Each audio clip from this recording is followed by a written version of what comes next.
Good day, this is Ray. Today is Saturday, December 14th, 2024 for me. Another day of learning and growing. Hope that you, your family, friends, and loved ones are doing well and staying safe. Before I begin, I wanted to talk about this hoodie that I'm wearing. So I got this hoodie 10 years ago when the Broncos were playing against the Seattle Seahawks and in the Super Bowl. And as a team, we all, my company, decided to wear Broncos gear. Now, most of them had Broncos gear. I'm not from Colorado, but I lived there for a time. And I got this at a sports store. I forget which one it was. But it's been exactly 10 years this year that I got this hoodie. Still looks brand new, basically. I don't wear it a lot because I get a lot of hate when I wear it out and about. But anyway, that year, the Broncos lost. The score was 43-8. Yeah, so I should have actually burned it after that Super Bowl, but I didn't. I kept held on to it. It brings back a lot of good memories. So there you go. That's the story about this hoodie. Before I talk about what I want to talk about, I want to talk about the last 2 days, actually.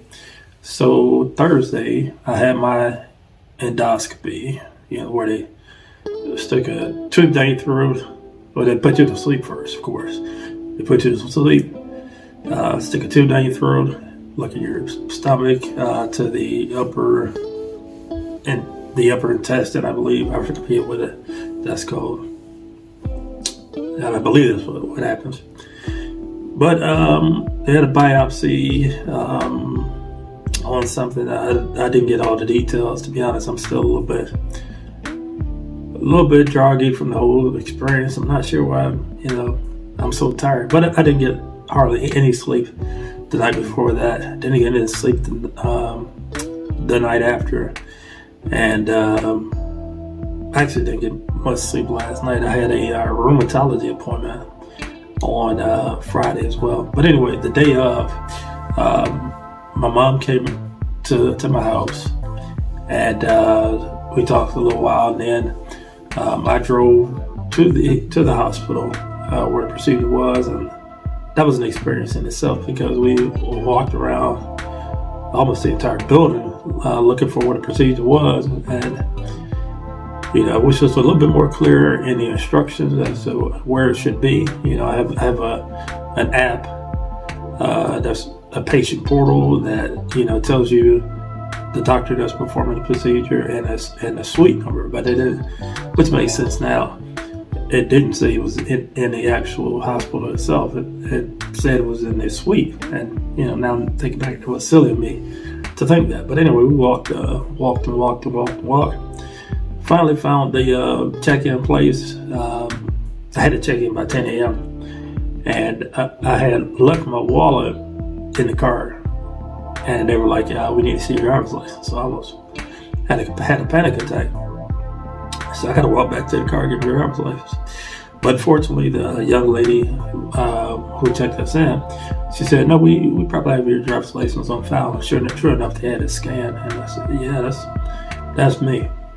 And she needed my health insurance card. And I didn't have a copy of that, but I have a digital version, and she said that I can email it to them. So I did that.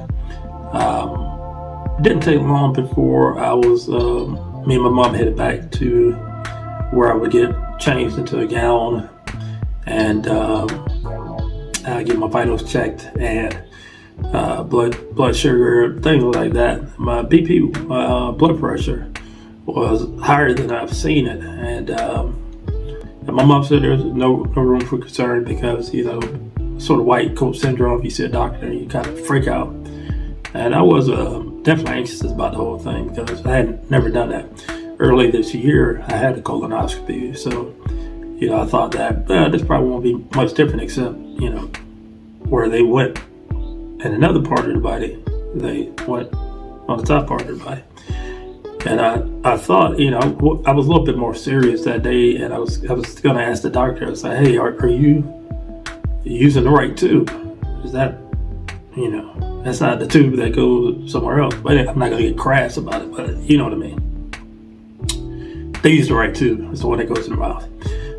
But camera or whatever. But this is.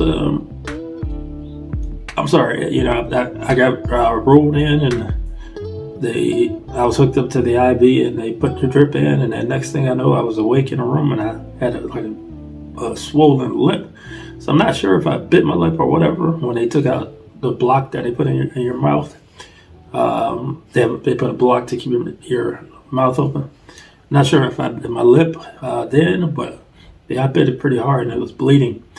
But all in all, procedure went well. They did diagnose me with gastritis and wanted to prescribe omeprazole, but I'm not sure if I want to take that medication, to be honest. So that's that. And then me and my mom bought me lunch. We had lunch together, and then she headed home, and I laid down and tried to get rest. Friday, I had my rheumatology appointment.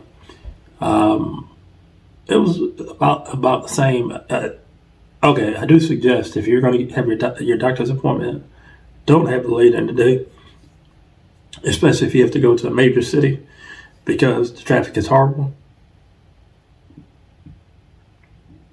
I would say probably the best time to do it is 9 to 10 o'clock in the morning, so that you're able to avoid all the traffic, and that's what I'm going to do next time. As a matter of fact, when I scheduled my appointment 3 months from now, I scheduled it at 9:15 in the morning to be there. So, rheumatology appointment went about the same as they all do.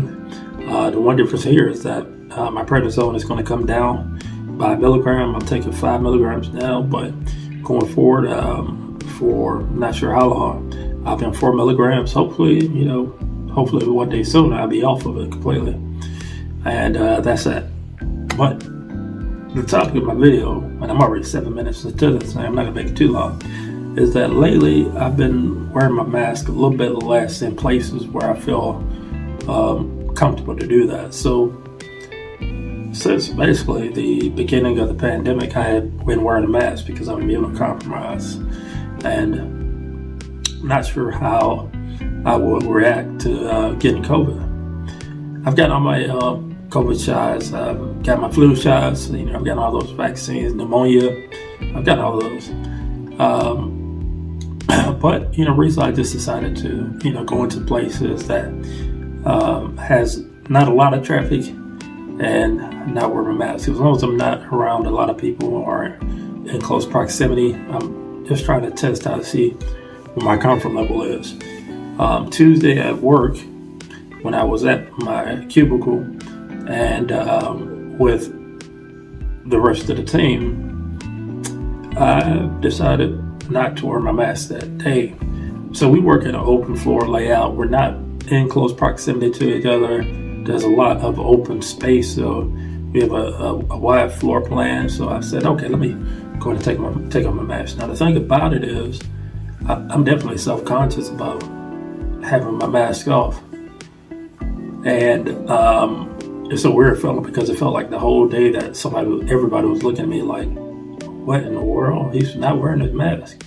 Look at his beard. Look at his unkempt, and it's just a very strange feeling, and it might take me a while to get used to that. But I'm gonna give myself grace and say, okay, for 3 years or so, I've been wearing my mask pretty much all the time when I go out and when I go somewhere when there are people around, and I'm just not sure how to feel about all this. When it's like a crowded place, generally when I go grocery shopping, if I need to get a few things, I'll go at 6 in the morning, very early, and there's hardly anybody in there. As a matter of fact, I think they normally don't stock during that time that I even go in. And I'm not sure if the stocking schedules have changed, because in the past I remember when I'd be the first one in the store, they'd be stocking the shelves, but that may have changed, at least for the particular store I go to, stores that I go to. But I'm choosing to do this. There are people that still wear their mask all the time, and that's perfectly fine. Do you? Don't You don't have to follow what everybody else is doing. When it comes to that, protect your health at all costs. Um, I'm just now beginning to do this, so I'm hoping that I'll be able to get used to people seeing my face again off the camera, in person. And I'm a really nice person, except if you get me mad. No, I'm even still. I'm a nice person. I'm a teddy bear basically. But that's that. I just want to encourage you that if you're in a similar situation as me, you're immunocompromised, or you're concerned about your health in general, continue to wear your mask like you have been. If you're ready to to try being around people with your mask off. Oh, and I forgot to mention that, like if I'm at a confined space, like if I am taking the elevator, or if I'm going to the restroom, I do put on my mask. So I do pick the situations where I feel that I should wear my mask, and I still continue to do that. That's my best practice. I'm not a doctor. I'm not giving that type of advice, but that's for my own comfort. That's what I do. But anyway, if you made it this far, feel free to like, comment, subscribe, hit the bell for notifications when I post my videos. You can find me at youtube.com/AdamLucasLifestyle. As always, thank you for watching. You all take care.